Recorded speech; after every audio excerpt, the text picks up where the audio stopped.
Hello everybody and welcome back to the Gearhead 426 channel. It has been a long time since I have uploaded. I think it's been like 3 months, maybe even longer than that. I'm not 100% sure. But it's been a long time since I've uploaded, and there are a few reasons why I haven't. One of them has to deal with the crashing of the Z, which I still have right here, unfortunately. I do have plans for it though. It is going to be revived. We are going to do some crazy stuff with it. I'll keep that for a whole different video. Another thing that had to do with it as well was I got a different job over at a mechanic shop. It was kind of a shade tree like shop. Learned a few things while I was there, but one of the issues with it while I was there is it took up all my time. I mean, I was working 11 hours a day, 6 days a week, and I was already working 2 jobs at the time as well, so all my time was taken completely up. I eventually quit that job because I didn't like the way that the shop was being run. It was very iffy, and the pay was very scarce. I remember I went and I did the math one time, and it showed that I was getting paid $5.50 an hour, which I was very disappointed by. It was this really weird commission system, not the usual mechanic commission system, where a mechanic could actually keep track of it because he's being paid a percentage per hour.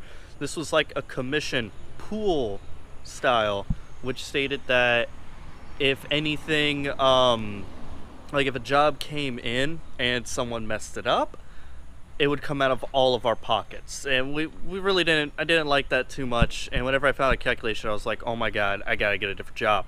So I did. Currently I'm working for a full service hotel where they do valet parking. I am one of the valet runners.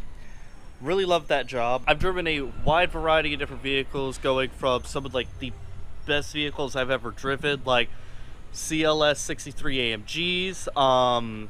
I've even driven a Hellcat. I think it was a Hellcat Challenger, a Shelby GT 350 Mustang, which was, so amazing. Absolutely loved it. I'm not even a Mustang guy. I'm not even a Ford guy. I'm more of a Dodge person. And that thing was, like, perfect. But I've also driven some of the crappiest cars that I've ever been in my life. And I don't mean in terms of they just all around suck. I mean, they do. Like, there's, the Toyota Priuses. They suck. But there's some vehicles that I've gotten in where I've actually have, given a little bit of gas, because there's this weird little hill that you have to go up and whatnot. And I go up it, you gotta hit the gas a little bit, and it literally has no go.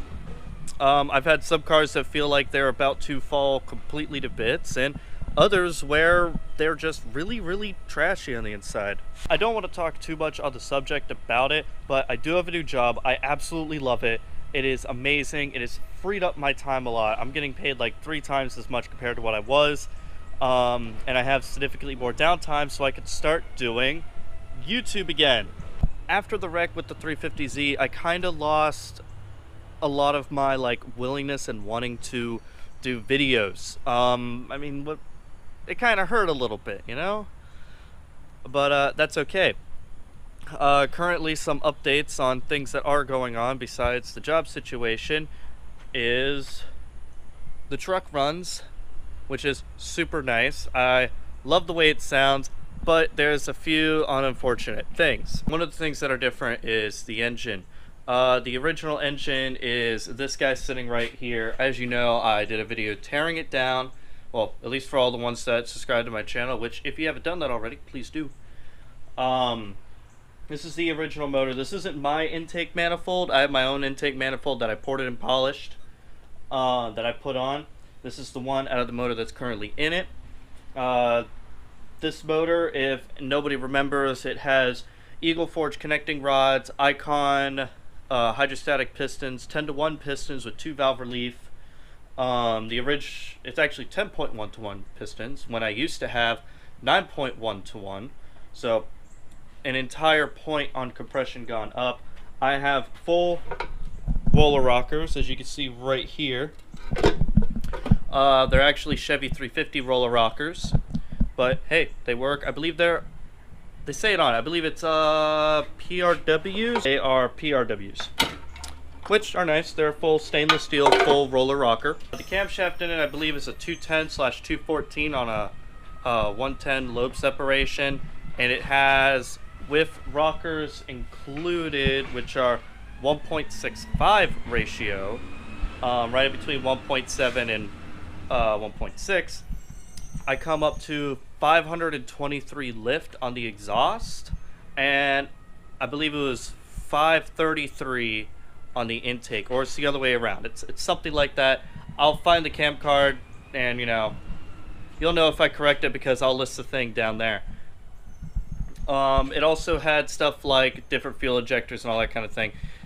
I did a lot to it, but unfortunately it wouldn't crank, it wouldn't run right. I didn't know what was going on. I checked the compression. The compression was kind of low for 10-to-1s, but then again, it could be that the motor wasn't broken in. It had 150 pounds of pressure in every cylinder. It should have had something more like 180 being 10-to-1s, but like I said, the motor wasn't broken in. Messed with for a while, came up with two conclusions.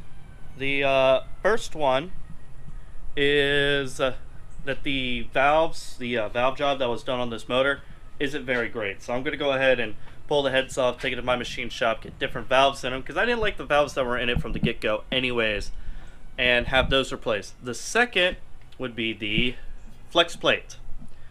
Now in a hurry, I bought a flex plate, and there's a few things that happened.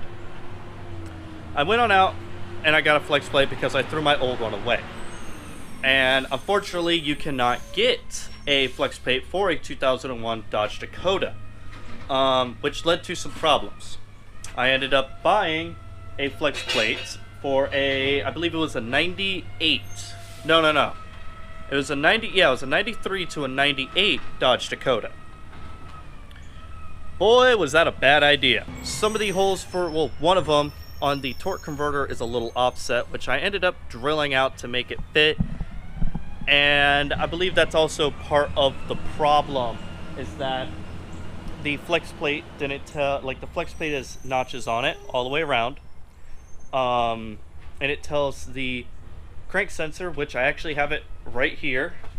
It tells the crank sensor on these holes here where the engine is at and when it's at it.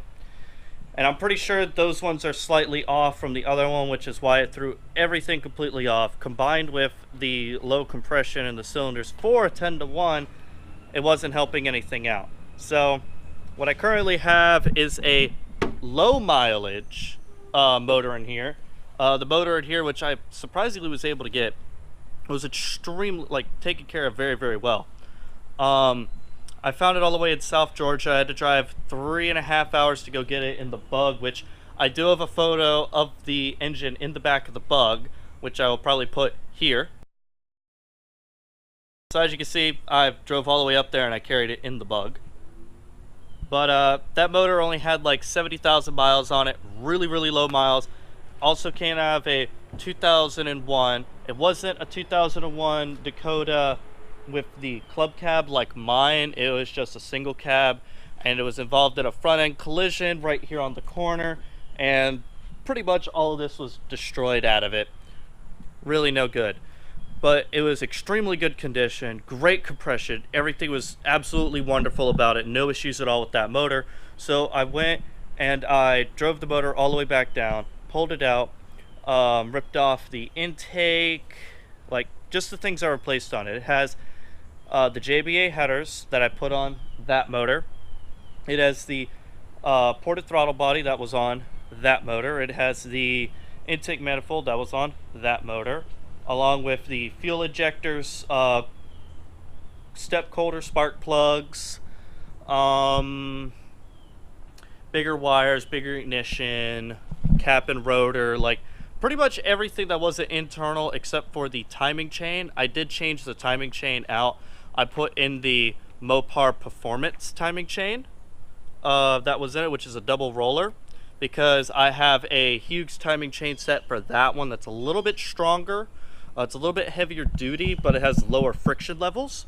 which is what I want, and the Mopar one is only adjustable at -40 and +4, and that's it, when the other one is like a combination of literally going from 0 to -1 all the way to -7, and then +1 all the way to +7, and like has a lot more adjustment, which is what I need with that aftermarket cam, because I noticed on that cam that it was 7 degrees off.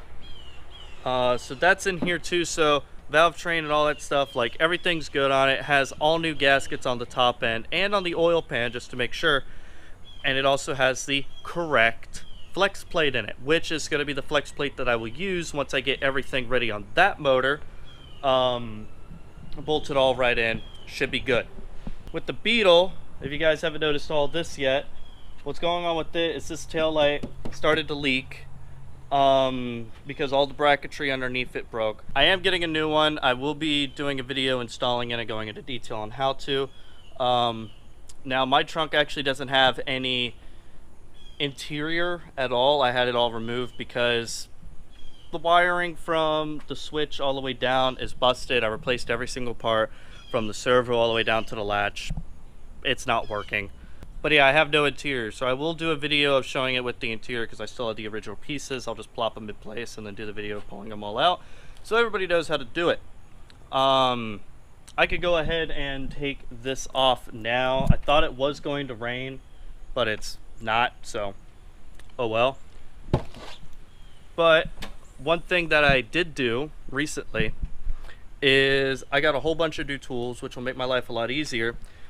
And this is actually one of the things that I built for it, which is this.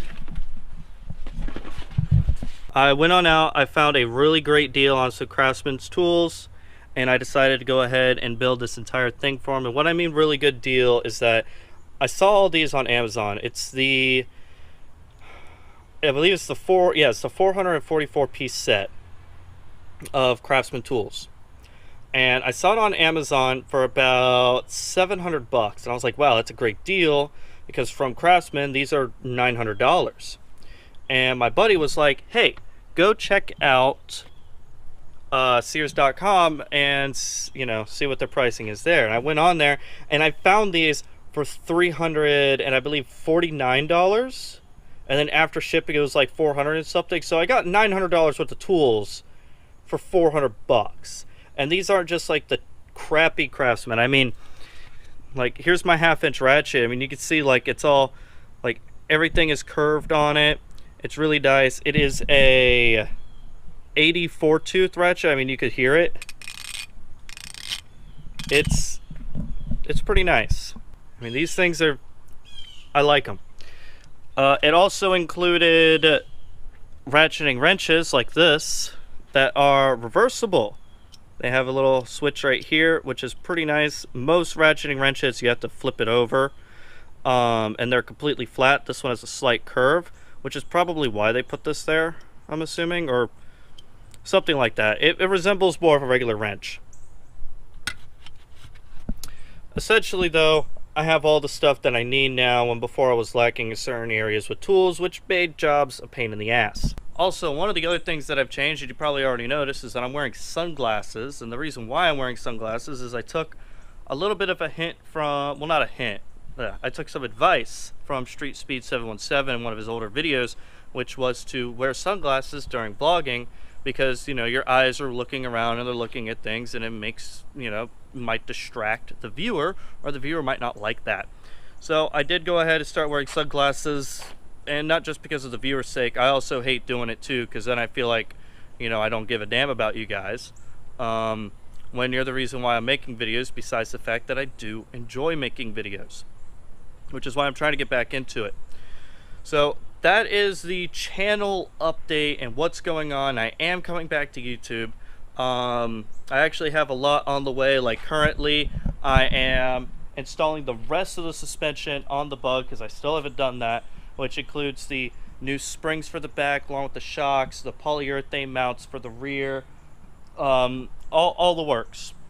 And I'll be showing an in-depth video on each and every piece of it. Like, There will be one of this is how you replace shocks, or this is how you replace the bushing, and then a video of like this is how you like collapse everything, like all that kind of stuff, which will be really nice. And I'm also going to be doing some stuff with the Z soon, not too much, but keep in mind, if you did also watch, I think it was my second to last video or my last video, the Z does run and drive, which is good. So we'll be doing a few things to it. I will talk about that in the episode where we get to the Z. So I'm going to go ahead and start working on the Diesel Beetle, which will be in the next video. Please go ahead and stay tuned for it. If you haven't subscribed to my channel yet, please do so. I'd really appreciate it. And you know, it gives opportunity for this channel to grow. Also, if you did enjoy this video, please give it a big thumbs up. And please leave a comment below if you like. So take care, everybody, and have a great day.